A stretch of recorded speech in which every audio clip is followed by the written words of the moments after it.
Good morning, Claremont Center for Spiritual Living. How are you this morning? Thank you for joining us online. I know we were expecting to meet in person this week, but Mother Nature had other ideas. So I am happy to join you in any form, and I welcome you into this community where we come together to remember the greater truth of who we are, to support each other, to love each other, to see each other, and to remember that love is at the heart of our being. I am so grateful for all of you and so grateful for this time together. Wow, it's been a bit of a week, hasn't it?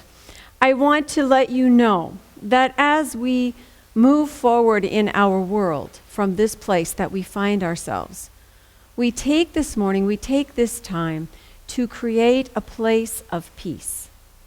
We take this time in our spiritual community to anchor in love, so that when we do go back out into this ever-changing world, we are doing so from a place of the heart, from our place of power, from the greater truth of who we all are, so that love and healing prevail.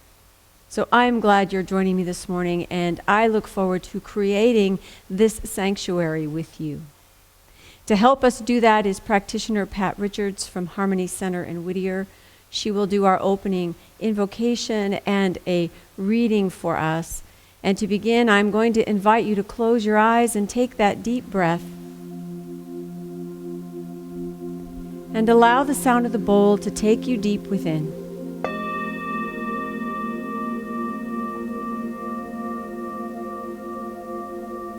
Letting that tone take you into the depths of your being, that place where the divine spark lights up your life. Allowing yourself to remember that you and I and Spirit are one. Right here, right now, in this amazing God-filled space, we know that God is. And what an amazing morning we've had so far. It's nature's perfect trifecta. We've had some rain, we've had some wind, and we've had some sun. Now let's just take all that in for a second. That rain, oh my goodness, how long it's been since we've had rain. To replenish and to refresh and to rejuvenate. And then followed quickly by the wind, to blow out all the smog, all of the not so great air, and replenish it with fresh, clean air. And then the sun peeking around all those clouds and bringing the warmth. And to take all that goodness and all that rain that was deposited this morning and let it magnify and fill up this amazing space. Oh my goodness. So much goodness, so much energy. And what a way to start your day. A day filled with love and peace and new beginnings. And so grateful to be here with you and so grateful to be of service. And please join me in saying, and so it is. So my reading today is from Creative Thought, April of 2010. And it's called, I Identify with the One. Right here, right now, God is. There is not a spot where God is not. I center myself in this awareness. Regardless of appearances, I rest in this understanding. God is divine life, eternal and ever alive. Forms may come and go, but I rest in this truth. My identification with the One fills me with the realization of eternal life. There is only one power, one life. Therefore, I rely on Spirit to fill me with confidence in the face of any challenge. I know life is always flowing in balance, so I allow myself to open to the light of truth and the activity of God. As a result, I'm more into a state of perfect balance. Spirit is working for me from within me. I entered into the peace that passes great understanding. I do not have to make anything happen. I simply trust in a right and perfect outcome that serves my highest good and my greatest joy. I allow the unfolding of God's perfect idea in and as through me. In gratitude, I release and let it be so, and so it is. Thank you. Well, it seems like life is full of waiting. My title today is Still Waiting. And I was thinking about this crazy year we've been in and how long we've been waiting for the pandemic to be over. How long we waited for election results to come in. You know, we wait for test results to come back, or we want to find out if we got the job, or did we get into the college, or is dinner ready yet? We're always waiting. And when you think about the nature of life on this planet, in this world, we are living in a continuum of time and space. So things must happen sequentially. And the truth is, we're always waiting for something because the world is always unfolding or evolving or becoming. As within, so without. Things are always happening. So waiting is a given. What it comes down to, though, is how you wait. Do you wait patiently? Do you wait with a sense of expectation or anticipation, like, Dad's taking us to Disneyland this weekend? I can hardly wait? Or do you worry? Do you wait stressing or feeling anxious about what might happen or how it could go wrong or how horrible things could be? Or just wondering how you're ever going to get through something? How are we ever going to get beyond whatever the problem is in front of us? You know, when I was a kid and I would ask for something, my dad's favorite answer when he really meant no was, not now, maybe later. You know, later to me always meant never, right? And so I have this instant response when somebody says not now, maybe later, to think that I'm being denied. To go into a place of fear that I'm losing something or I'm not going to be able to have or get what I want. That somehow I'm at a loss. And the thing is, in growing up, I began to realize that, that's not always true. Sometimes later just means later. And sometimes not now is a good thing because things have to come together to make it even better than I thought it would be. It's easy, however, to slip back into worrying when I wait.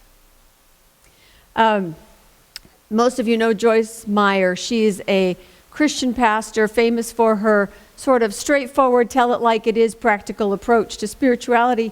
She says, patience is not simply the ability to wait. It's how we behave while we're waiting. And some of us don't have a lot of patience. Some of us, our patience has been stretched thin by the challenges of this last year. Some of us behave very badly when we are feeling impatient, when we are feeling like we are waiting for something that's never going to happen. We get afraid, we get anxious, we lash out, we basically start to spiral downward with ourselves, with the world, with each other. It's hard to be patient when you're waiting. In order to have patience, you have to have a sense of trust about the world, a sense of faith. There's this idea that things, we say all the time, life is for us, which is kind of hard to remember when things look so drastically not for us and pretty much against us. So when we're trying to get back to the place of trust, when we're trying to really get to a sense of, wow, this looks really bad, but it'll probably be okay, even just to get that far, we have to start by going within, because that's where it always starts. But here's what I suggest. Start out by proving it to yourself. Look back on your own life. Think about all the times when you really came through a difficult situation, and at the time you didn't know if it would ever work out. Think about the times when you reached a goal that you'd been striving for, when everybody told you it wasn't possible or wasn't going to work. Think about the times when you wanted something, you went for it, and it turned out even better than you imagined. Think about the times that you felt like you fell short, that you didn't get what you wanted. And afterwards, it turned out to be a stepping stone to something even greater. Every one of those situations, these things, these experiences we've lived, is building our faith. It's building our trust. It's proving to us the principle of living in faith. Ernest Holmes tells us in Help for Today, when you're trying to build your faith, he says, first of all, there must be an awareness of the presence of God. Next, and equally necessary, is faith in the spiritual self.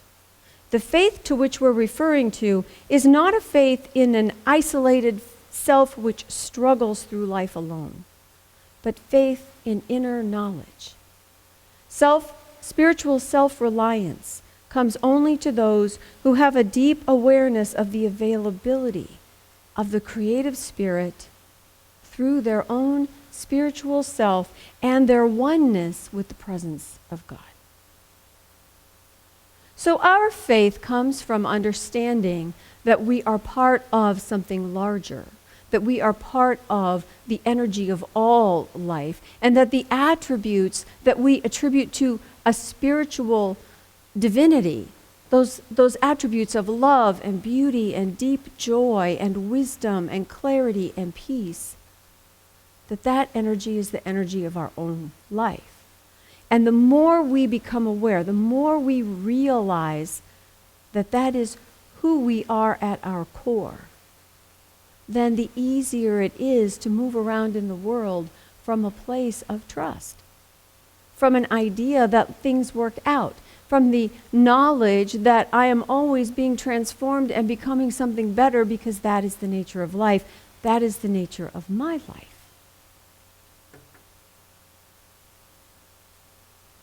He goes on to talk about how faith it's not a power in and of itself. It is a mental attitude. He says it's not a dogma, a creed, or a statement of being. It's a certain affirmative mental approach to reality with a capital R, to that greater reality beyond daily life, beyond appearances, the underlying love and peace and power that we are immersed in, that we are filled with. It's connecting to that knowledge which builds a sense of conviction in us.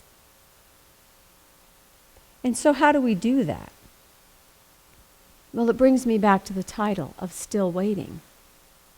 It's not still waiting like nothing's happened yet. It's still as in stillness. To wait from a place of stillness.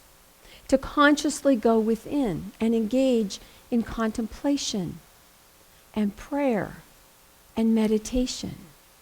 To tap into that self-knowledge, that spiritual sense of being in your heart that says you are one with the power of all life. It's to talk to people who support you and nourish your ideas and nurture you, who love you.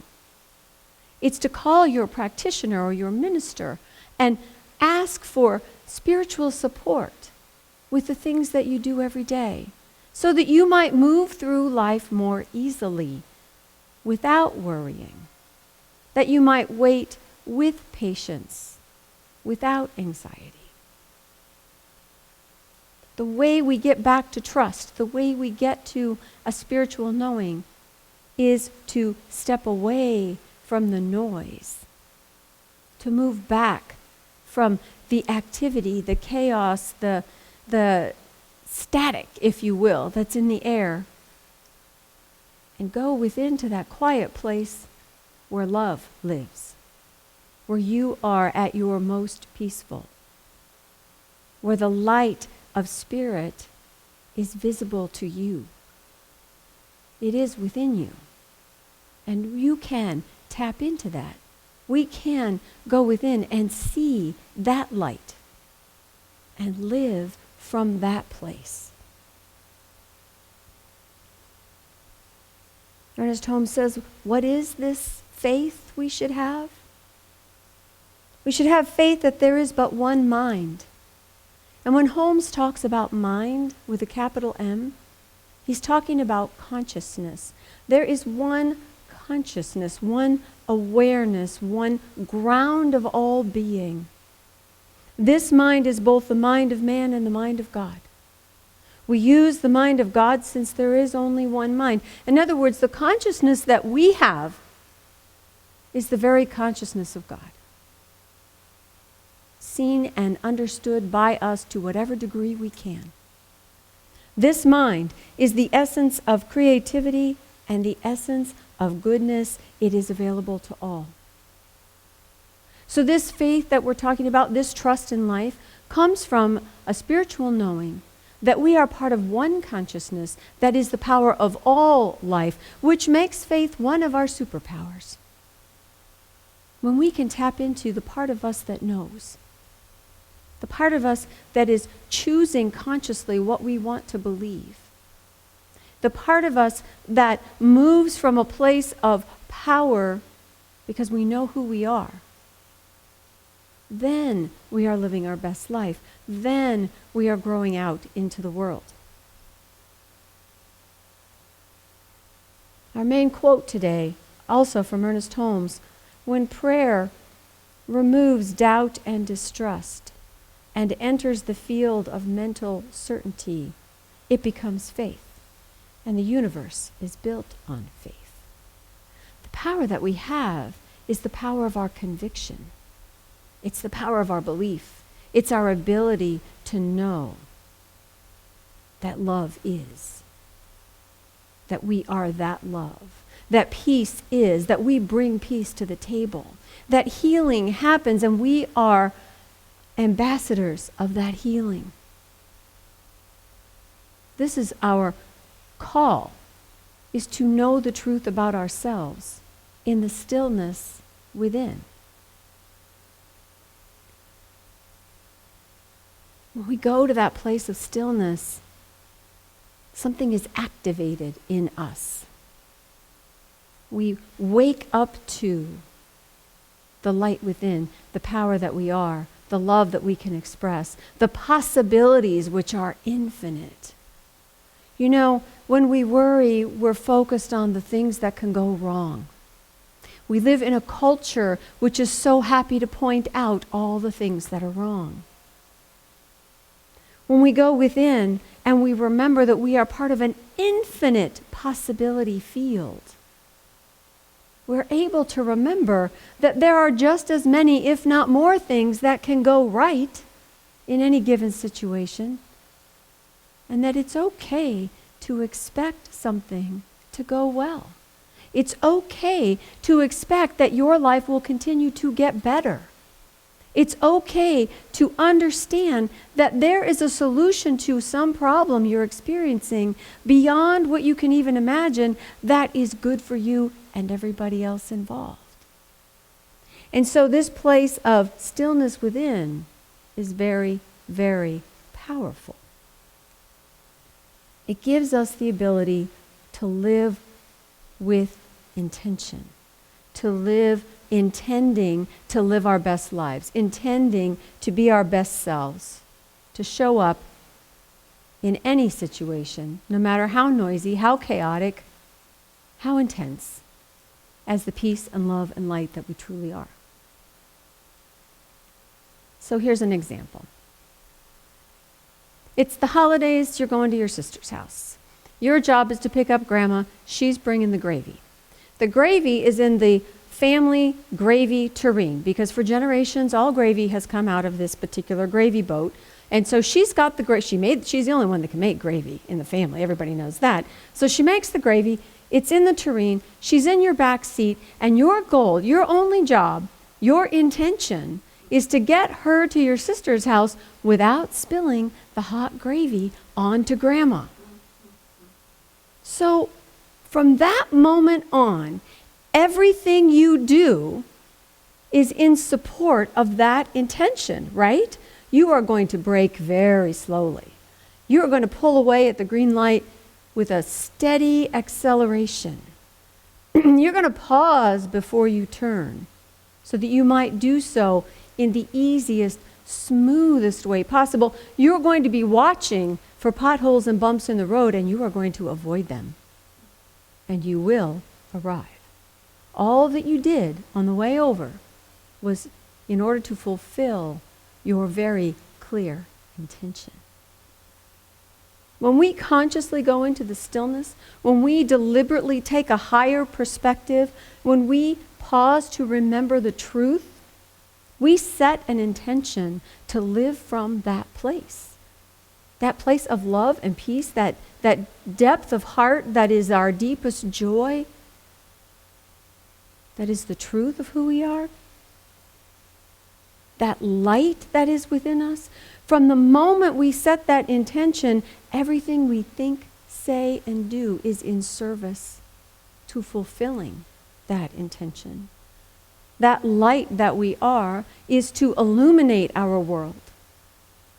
And so it is good for us to go often into the stillness. It is good for us when we lose our equilibrium, when we get angry, when we get afraid, when we get anxious, when we are impatient. It is time to go within, to go back to that place where we can remember. Sometimes we need to do it more than once a day. Sometimes it's once an hour, before, during, and after the family event. But you know yourself when you need the break, when you need to pause, when you need a higher perspective.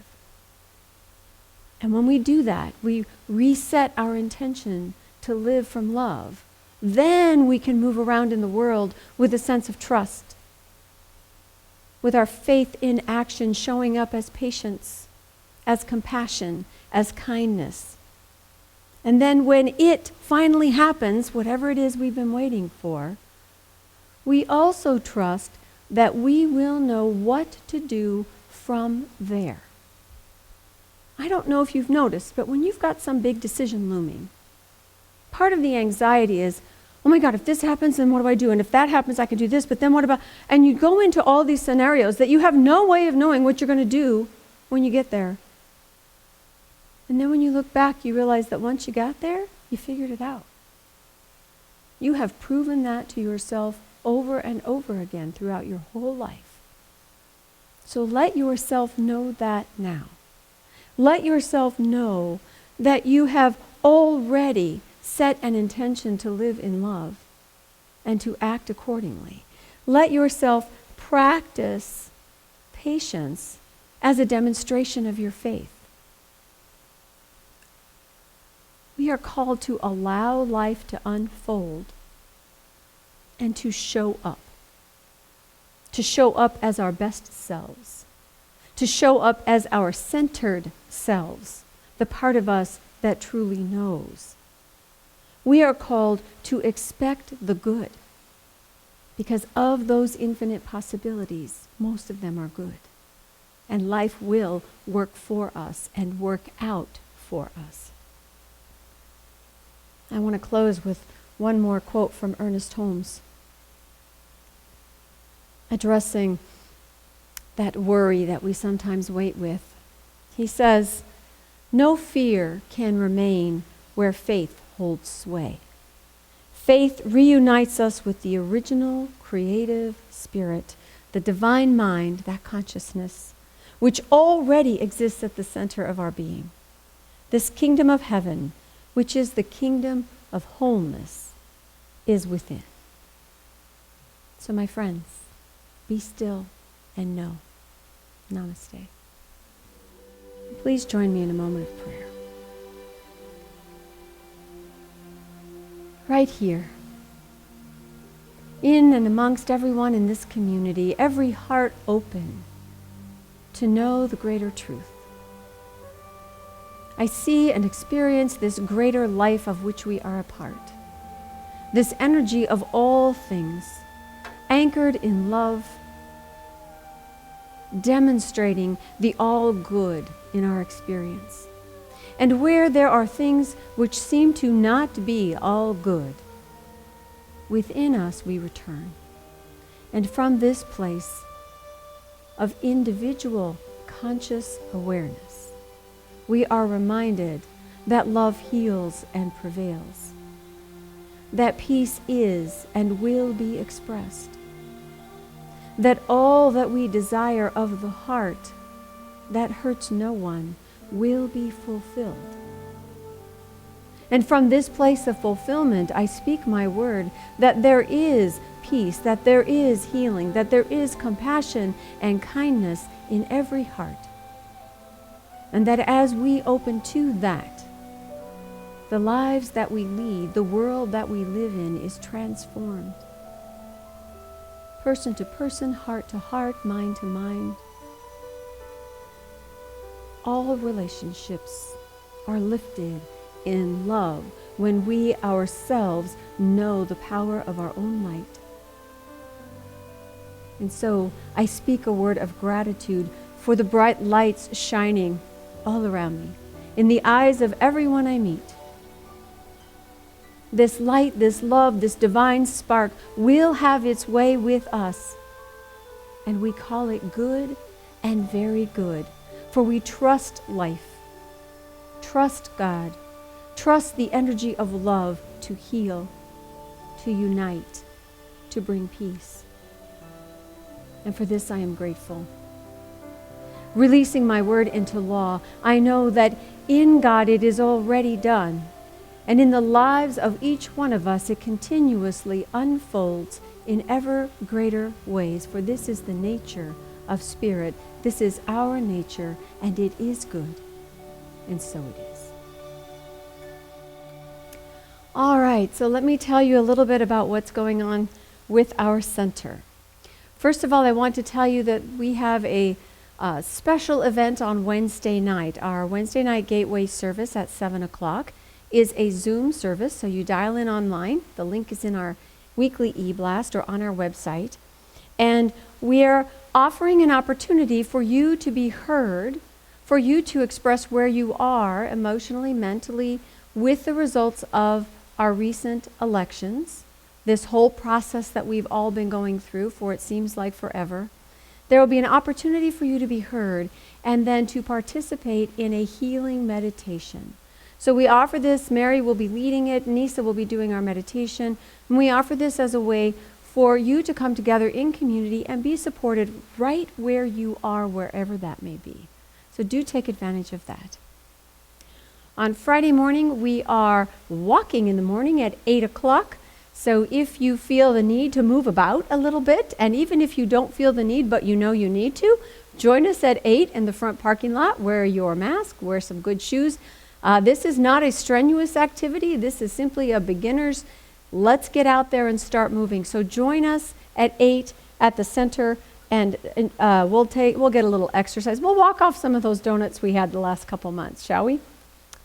Okay, let's see. We also have, I want to remind you that our practitioners are always available to support you.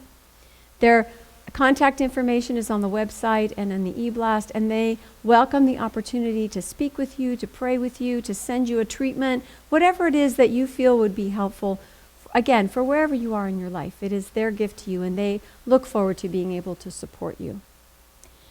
All right, we also have currently, once again, our end-of-year resource-full program. So this is your opportunity to help us reinvigorate, nourish, refill our coffers. We have a savings account to get built back up again. And I know for me, I need to go back and look at what I've given this year because our habits have been interrupted.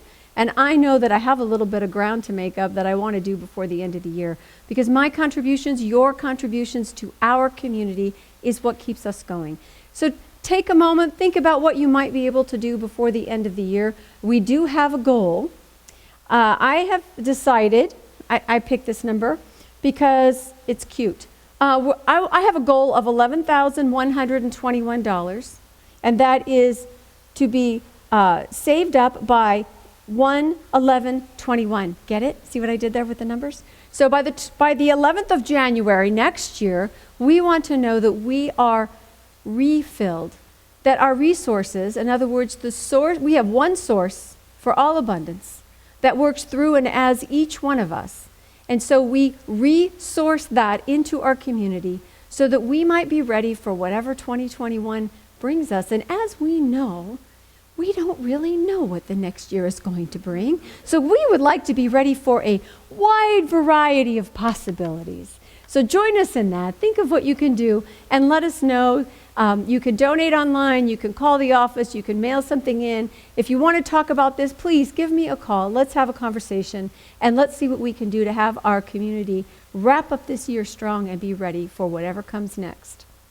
All right, we also have coming up an interfaith gratitude service, which will be the Wednesday night before Thanksgiving.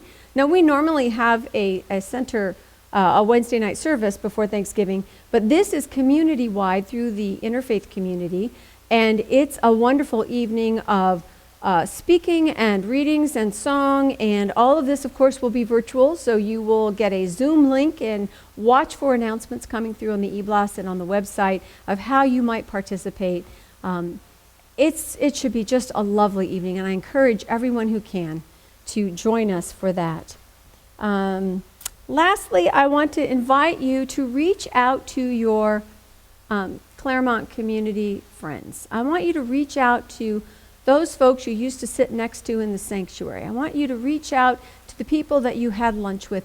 Make sure you are staying connected, that you continue to nurture that sense of belonging that we all experience when we're in each other's physical presence, because we have been apart for a long time. And while we are finding creative ways to be together in small groups safely, I want you to think about the people maybe you haven't talked to for a while. Pick up the phone, send an email.